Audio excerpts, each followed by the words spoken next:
বন্ধুরা আমার চ্যানেলে আপনাদের সবাইকে স্বাগত। বন্ধুরা আজকে আমি রেফ্রিজারেটর বা ফ্রিজের কম্প্রেসারের ইন্টারনাল যে সমস্ত পার্টসগুলো আছে এবং কম্প্রেসার কীভাবে চলে সেই সম্বন্ধে আজকে আমি বিস্তারিতভাবে আলোচনা করব। বন্ধুরা একটা কথা বলে রাখি যে কম্প্রেসার বিভিন্ন ধরনের হতে পারে, সেটি কম্প্রেসারটা নির্ভর করে ফ্রিজের ক্যাপাসিটি হিসাবে। কোনো ধরুন 90 লিটারের ফ্রিজ কিংবা 180 লিটারের ফ্রিজ কিংবা 165 লিটারের ফ্রিজ কিংবা 230 কি 250 লিটারের ফ্রিজ, যেই ধরনের ফ্রিজ হোক, ফ্রিজের সমস্ত কম্প্রেসার একই রকম এবং এর ফ্রিজের যে কম্প্রেসার ব্যবহৃত হয় সেই সব ফ্রিজের ইন্টারনাল যে সমস্ত পার্টস আছে সমস্ত কিছু একই রকম। কেবলমাত্র ফ্রিজের ক্যাপাসিটি হিসাবে ফ্রিজের কম্প্রেসারে বিভিন্ন রকমের ভাগ আছে। যেমন 165 থেকে 180 লিটার ফ্রিজে 1/8 কম্প্রেসার, 200 থেকে 250 লিটারের ফ্রিজে আপনার ব্যবহৃত হয় 1/6 কম্প্রেসার, এরপর 1/5 আছে, 1/10 কম্প্রেসার আছে, বিভিন্ন ধরনের কম্প্রেসার আছে, কিন্তু সমস্ত কম্প্রেসারের কাজ একই। চলুন আজকে আমরা দেখব যে ফ্রিজের ইন্টারনাল পার্টস কী কী আছে এবং কম্প্রেসার কী কীভাবে কাজ করে।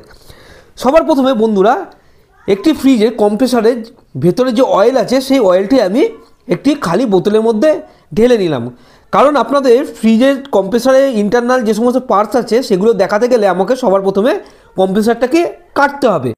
চলুন বন্ধুরা সবার প্রথমে আমি এই কম্প্রেসারটাকে কেটে নেব। এবং বন্ধুরা সবসময় কম্প্রেসার কাটার আগে কম্প্রেসারের যে অয়েলটি আছে সেই অয়েলটি আপনারা সবসময় একটি খালি বোতল বা যে কোনো একটি পাত্রে রেখে দেবেন। অয়েল শুদ্ধ আপনারা কাটার চেষ্টা করবেন না, কারণ আর কিছুই না, আপনারা যদি অয়েল শুদ্ধ আপনারা কাটার চেষ্টা করেন তাহলে অয়েলটা চারিদিকে আপনার পড়ে যাবে। সেই জন্য অয়েলটা যে কোনো একটি নির্দিষ্ট পাত্রে আপনারা রেখে দেবেন। এবার বন্ধুরা যখনই কম্প্রেসার কাটবেন, কম্প্রেসারের মাঝামাঝি একটি বর্ডার আছে বা একটি জয়েন্ট আছে, সেই জয়েন্ট থেকে সবসময় আপনারা একটি কাটারের মাধ্যমে বা লেদে দিয়ে কাটার সবসময় আপনারা চেষ্টা করবেন। আর বন্ধুরা আপনারা যখনই কম্প্রেসার কাটবেন তখন কিন্তু আপনারা সবসময় খেয়াল করবেন, খুব সাবধানে কাটবেন। যেখানে নিয়ে গিয়ে আপনারা কাটবেন, নিজেরা কখনও হ্যাকসো ব্লেড দিয়ে কাটার চেষ্টা করবেন না, সবসময় আপনারা মেশিনের সাহায্যে কাটার চেষ্টা করবেন বা লেদে নিয়ে গিয়ে, কারণ দেখবেন যে ভেতরের অংশ কোনো রকমভাবে ক্ষতিগ্রস্ত না হয়, তাহলে আপনাদের সেটা বুঝতে অসুবিধা হবে এবং নিচের যে ভেতরের যে অংশটি আছে সেটি ক্ষতিগ্রস্ত হবে। সেই জন্য সবসময় আপনারা সাবধানের সঙ্গে কম্প্রেসারটি কাটবেন। এবারে বন্ধুরা কম্প্রেসারটি যখন কাটা হয়ে যাবে, দেখুন কম্প্রেসারটা আমার কাটা হয়ে গেছে এবং ভেতরের অংশটি আমি আপনাদের দেখাচ্ছি ঠিক মতন যে ভেতরে কি আছে। বন্ধুরা আমার কম্প্রেসারটি কাটা হয়ে গেছে। এবারে দেখুন কম্প্রেসার ওপেন করা হয়ে গেছে। এবারে সামনে দেখুন যে সরু একটি পাইপ বেরিয়ে আসছে মাথার উপর দিয়ে, তার পাশে আরেকটা গোল অংশ দেখা যাচ্ছে স্টিলের, সেটি হলো কম্প্রেসারের রিসিভার। এবং রিসিভার কম্প্রেসারে বিভিন্ন ধরনের হতে পারে। আমি আপনাদের আরেকটি কম্প্রেসার আমি কেটে দেখিয়ে দেবো যে রিসিভার তার সম্পূর্ণ অন্যরকম। রিসিভার যেরকমই হোক বন্ধুরা, বা মডেল বা ডিজাইন ইন্টারনাল যেরকমই হোক, কিন্তু কম্প্রেসারের কাজ সমস্ত কিছু একই রকম। যে কম্প্রেসার একটি কম্প্রেসারের মধ্যে যা যা পার্টস থাকবে, অপর একটি কম্প্রেসারের মধ্যে সেই পার্টস অবশ্যই থাকবে। কোনো পার্টস কোনো কম্প্রেসার থেকে আলাদা হবে না। চলুন বন্ধুরা দেখে নেওয়া যাক যে কী পার্টস এই কম্প্রেসারে থাকে, সেই সম্বন্ধে আজকে বিস্তারিতভাবে আলোচনা করে নেওয়া যাক। আর বন্ধুরা আপনারা যারা এখনও পর্যন্ত আমার চ্যানেলটি সাবস্ক্রাইব করেননি, আপনাদের কাছে আমার একান্ত অনুরোধ, আমার চ্যানেলটি অবশ্যই আপনারা সাবস্ক্রাইব করুন। বন্ধুরা কম্প্রেসার বিভিন্ন রকমের হতে পারে, কিন্তু যে কোনো কম্প্রেসারের কাজই একই রকম। এবারে কম্প্রেসারের ভেতরে আপনারা বিভিন্ন রকমের শেপের কম্প্রেসার হতে পারে। যেমন এখানে আপনারা দেখতে পাচ্ছেন যে এখানে একটি রিসিভার লাগানো আছে, আবার অপর একটি কম্প্রেসারও রিসিভার লাগানো, এখানে আছে হেড ভালভ আছে, ঠিক আছে। এটি হলো কম্প্রেসারের ডিসচার্জ লাইন। আর এটা হলো বন্ধুরা, এটি চার্জিং লাইন হিসাবেও ব্যবহার করতে পারেন অথবা সাকসা লাইনের হিসাবেও আপনারা ব্যবহার করতে পারেন, তাতে কোনো প্রবলেম নেই। ম্যাক্সিমাম লোক এখানে চার্জিং পাইপ হিসাবে ব্যবহার করা হয়ে থাকে। আর এটা বন্ধুরা এটাও সাকশান কিংবা চার্জিং পাইপ হিসাবে ব্যবহার করতে পারেন, তাতে কোনো প্রবলেম নেই। চলুন বন্ধুরা এবারে একটি কম্প্রেসারের ভেতরে কী কী পার্টস থাকে সেই সম্বন্ধে আমি বিস্তারিতভাবে আপনাদের দেখাবো। বন্ধুরা সবার প্রথমে আমি এই যে দেখছেন এই কম্প্রেসারটা আমি খুলে নেব এবং খুলে নিয়ে আমি তুলে নিয়ে দেখাবো যে এখানে কী কী পার্টস এখানে থাকে।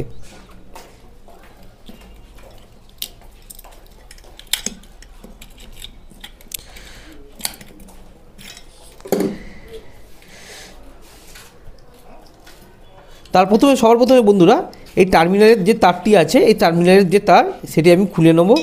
তারপর যে দেখতে পাচ্ছেন এখানে ডিসচার্জ লাইনের যে পাইপটা আছে, এই পাইপটি হলো ডিসচার্জ লাইন। এটা দিয়ে বন্ধুরা রিসিভ করে। এটি হলো বন্ধুরা পিস্টন। এই যে দেখতে পাচ্ছেন এটা বন্ধুরা, এটা হলো পিস্টন। যে কোনো কম্প্রেসরে এটি হলো পিস্টন। এই পিস্টন দিয়ে পিস্টনের ভেতরে যে পাইপটা দেখতে পাচ্ছেন, এখানে ছোট্ট একটি ক্ষুদ্র ছিদ্র দেখতে পাচ্ছেন। এখান দিয়ে অয়েল এখান দিয়ে ওপরে ওঠে। দেখুন বন্ধুরা, এখান দিয়ে অয়েল এখানে ওপরে ওঠে এবং এটি পিস্টন। সেই পিস্টন দিয়ে সেই অয়েলের সাহায্যে পিস্টনটি মুভ করতে খুব সুবিধা হয় পিস্টনের। এবং সিস্টেমটা ওরকমভাবেই করা আছে যাতে কয়েলটা, যাতে অয়েল এখান দিয়ে উঠে ঠিক মতন এই পিস্টনের ভেতরে যায় এবং খুব স্মুথলি মুভ করতে পারে। কারণ বন্ধুরা এখানে যে পিস্টনটি দেখতে পাচ্ছেন, এই পিস্টনটি খুব স্মুথলি এবং খুব জোরে ঘোরে এবং এর আরপিএম অর্থাৎ রানিং পার মিনিট, মানে মিনিটে 1750 বার এই পিস্টনটি এরকম আপ ডাউন করে। দেখতে পাচ্ছেন এই পিস্টনটি এরকম 1750 বার আপ ডাউন করে। সেই অনুরূপভাবে এটিও একই, যে কোনো কম্প্রেসরের পিস্টন ফ্রিজের 1750 বার মিনিটে আপ ডাউন করে। এই যে দেখতে পাচ্ছেন যে পিস্টনটি, এটি সিস্টেমটাও একই। দেখুন এই পিস্টনটিও একইভাবে মুভ করছে। এবার কি পিস্টনে কিছু কিছু কম্প্রেসরের ভেতরে সব একই রকম ডিজাইনার হয় না, বিভিন্ন রকমের ডিজাইনের ভেতরে কম্প্রেসর হয়ে থাকে, তাতে কোনো প্রবলেম নেই, কিন্তু সমস্ত কম্প্রেসরের কাজ একই। এবারে বন্ধুরা যে কম্প্রেসরের ভেতরে যে কয়েল ও অন্যান্য যন্ত্রপাতি আছে সেটি আমি এখান থেকে খুলে আমি দেখাবো। সবার প্রথমে আমি এই দেখতে পাচ্ছেন যে ডিসচার্জ লাইনের যে পাইপটা আছে, এই পাইপটা খুললে এই সম্পূর্ণ এই কম্প্রেসরের যে ভেতরের অংশটি উপরে উঠে চলে আসবে।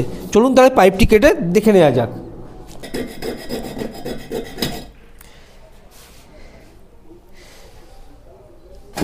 বন্ধুরা দেখতে পাচ্ছেন আমি এই পাইপটি কেটে নিয়েছি, এই ডিসচার্জ লাইনের পাইপটি। এবারে বন্ধুরা আমি টোটাল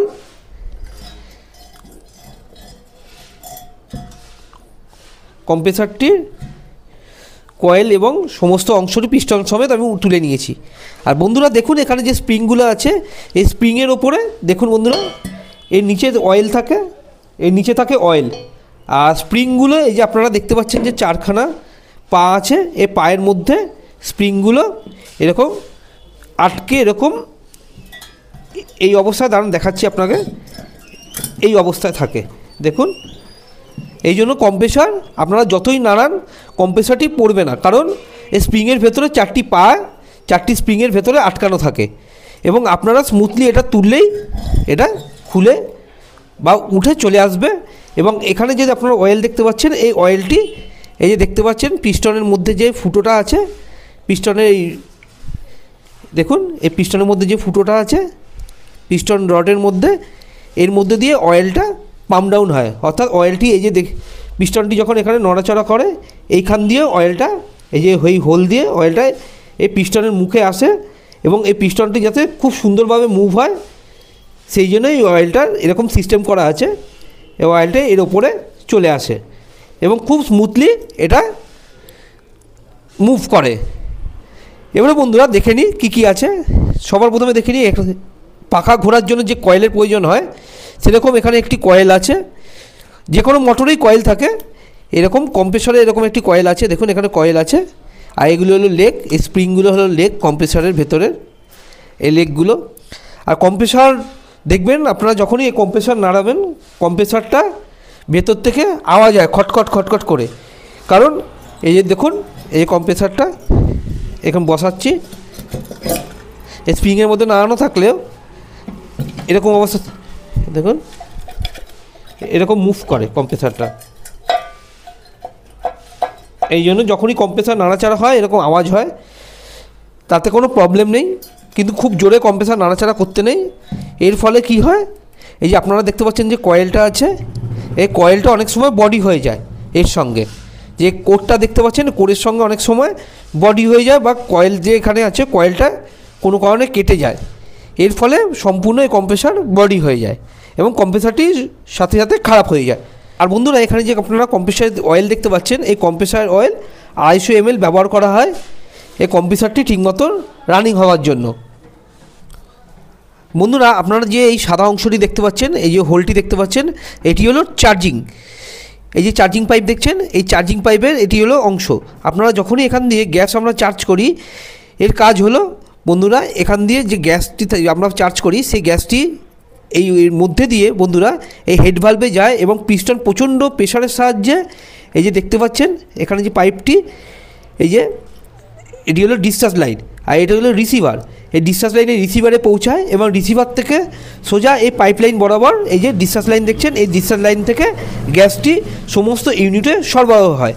আর এটি হলো সাকশন লাইন। এই ইউনিটে সরবরাহ হওয়ার পর যে সাকশন লাইন দেখছেন, এই সাকশন লাইন থেকে পুনরায় সেই গ্যাসটি আবার টেনে এই কম্প্রেসরের মধ্যে নিয়ে আসে এবং কম্প্রেসর থেকে নিয়ে আসার পর আবার এই চার্জিং লাইন ওই নিয়ে ফেলে দেওয়া যে গ্যাসটি আছে, সাকশন লাইন থেকে যে ফেলে দেওয়া গ্যাসটি আছে, এই চার্জিং পাইপ থেকে এই বা চার্জিং লাইনের মাধ্যমে আবার সেই গ্যাসটি আবার এই হেড ভালভ হয়ে রিসিভার হয়ে আপনার আবার ডিসচার্জ লাইনে চলে যায়। এইভাবে রোটেশন হয় গ্যাস সর্বদা।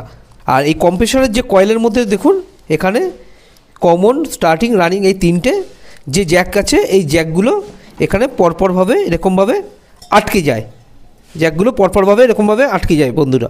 ঠিক আছে, এবারে বন্ধুরা আমি পার্ট বাই পার্ট আপনাদের খুলে দেখাবো যে কম্প্রেসরের ভেতরে যে ইন্টারনাল যে পার্টসগুলো আছে সেগুলো কী রকমভাবে থাকে। সবার প্রথমে বন্ধুরা দেখতে পাচ্ছেন এখানে যে অ্যালান কির সাহায্যে প্রথমে পায়াগুলো আমি খুলে নেব। বন্ধুরা কম্প্রেসরের মধ্যে স্প্রিংগুলো লাগানো থাকে। এই যে কম্প্রেসরের যে কয়েলটা দেখতে পাচ্ছেন, এই টোটাল কম্প্রেসরের ভেতরে যে কয়েলের ইউনিটটা থাকে সেটা ব্যালেন্সটা এই ঠিক করাই হলো এই স্প্রিংটার কাজ। অর্থাৎ এই স্প্রিংটা ব্যালেন্সটাকে ঠিক করে এই কম্প্রেসরের কয়েলটাকে ঠিক মতন ধরে রাখে।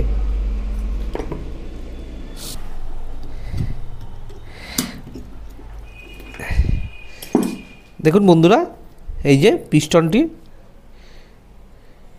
এই যে পিস্টনটি যখন কয়েলের সাহায্যে ঘোরে দেখুন বন্ধুরা, এই যে পিস্টনটি ঘোরে।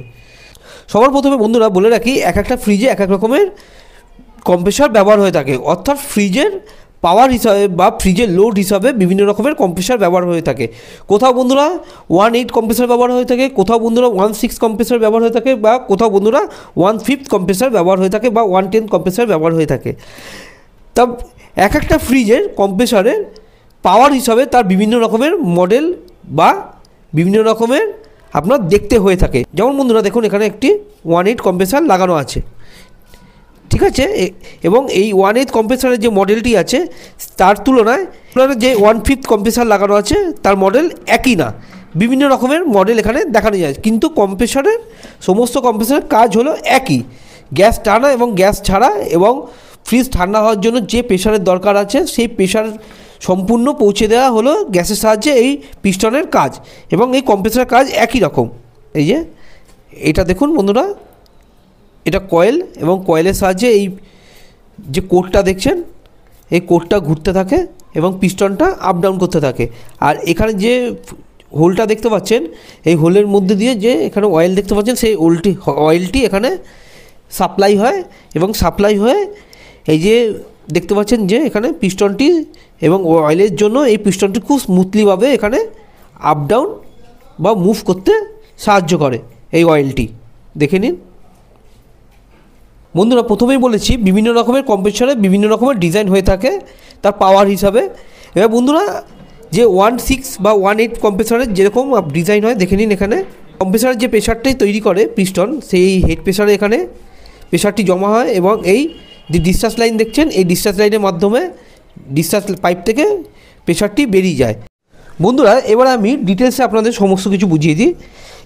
এটি হলো কম্প্রেসরের চার্জিং লাইন, এটি হলো কম্প্রেসরের ডিসচার্জ লাইন, এবং এটি হলো কম্প্রেসরের সাকশন লাইন।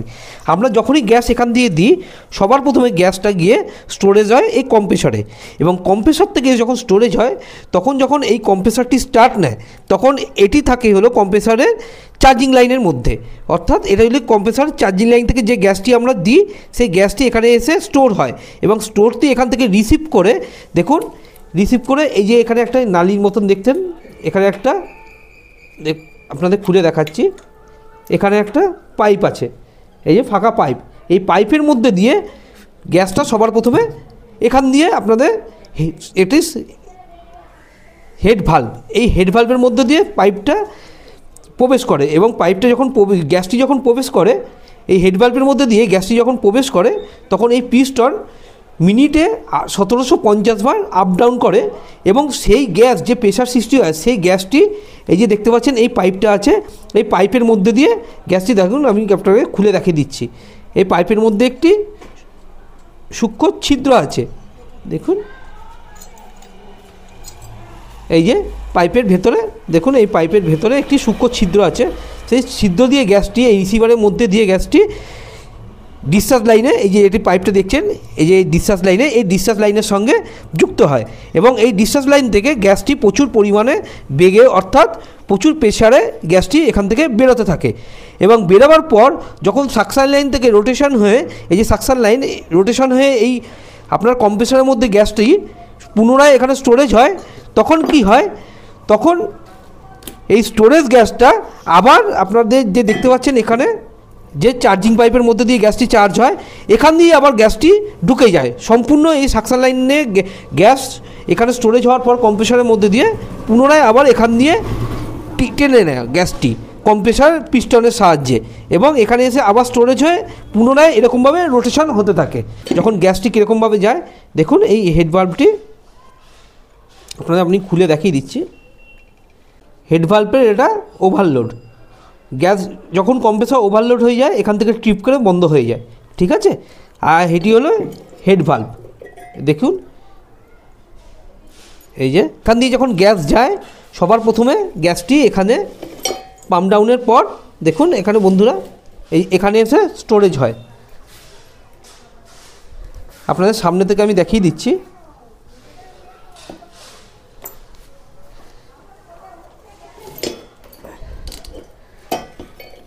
দেখুন বন্ধুরা, সবার প্রথমে গ্যাসটি পাম্প ডাউনের পর এখানে যে একটু হোল দেখতে পাচ্ছেন, এখানে এসে স্টোরেজ হয় এবং এখান থেকে স্টোরেজ হয়ে এখানে একটি ফুটো আছে, সেই ফুটো দিয়ে গ্যাসটি এখানে চলে আসে এবং এখান থেকে গ্যাসটি পুনরায় এখান থেকে গিয়ে আপনার এই ডিসচার্জ লাইনে, আপনার যে দেখতে পাচ্ছেন ডিসচার্জ লাইনে প্রেশার সৃষ্টি করে।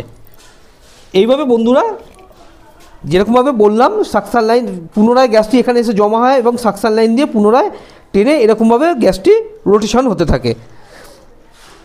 হেড প্লেট এবং এটি হলো তার কন্ট্যাক্ট প্লেট, এটি কম্প্রেসরের যে কন্ট্যাক্ট প্লেট আছে এটি হলো কন্ট্যাক্ট প্লেট বন্ধুরা, ঠিক আছে। কন্ট্যাক্ট প্লেটটি বন্ধুরা এরকমভাবে লাগানো থাকে।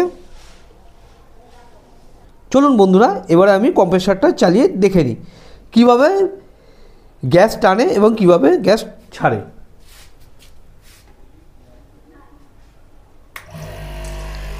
এই প্রথম যে হোলটি দেখতে পাচ্ছেন বড়, সেখানে হোল্ডে গিয়ে গ্যাসটি সবার প্রথমে প্রবেশ করে, তারপরে দ্বিতীয় হোলে প্রবেশ করে এবং এই হেড প্লেটটা যখন আমি আটকে দেবো, মাথার মধ্যে যে প্লেটটা আটকে আছে ডিসচার্জ লাইনের সঙ্গে, সেটি যখন আমি আটকে দেবো, এই ডিসচার্জ লাইনের মাধ্যমে গ্যাস এখান দিয়ে এই ডিসচার্জ লাইন দিয়ে বেরোবে, ঠিক আছে বন্ধুরা। এবার আমি দেখিয়ে দেবো আপনাদের এই টোটাল দুটো প্লেট আমি আটকে দেবো, যে দুটো হেড দেখতে পাচ্ছেন, এই হেডের ওপর দুটো যে প্লেট লাগানো থাকে টোটাল আমি আটকে আপনাদের দেখিয়ে দিচ্ছি।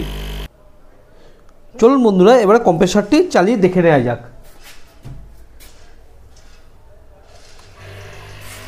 দেখুন বন্ধুরা, কম্প্রেসরটি স্টার্ট হয়ে গেছে পুনরায় এবং কম্প্রেসরের যে প্লেটগুলো আছে সমস্ত প্লেটগুলো আমি আটকে দিয়েছি।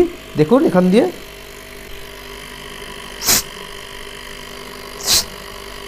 দেখুন বন্ধুরা, এখান থেকে প্রেসার ছাড়তে আরম্ভ করে দিয়েছে। বন্ধুরা আমার ভিডিওটি আপনাদের কেমন লাগলো অবশ্যই কমেন্টস করে জানাবেন, আর আমার ভিডিওটি যদি আপনাদের ভালো লেগে থাকে তাহলে লাইক, শেয়ার এবং সাবস্ক্রাইব করার জন্য আপনাদের কাছে অনুরোধ জানানো হলো এবং পরবর্তী ভিডিও পাওয়ার জন্য বেল আইকনটি আপনারা অবশ্যই টিপবেন। বন্ধুরা আবার আপনাদের সঙ্গে পরের ভিডিওতে আমার দেখা হবে।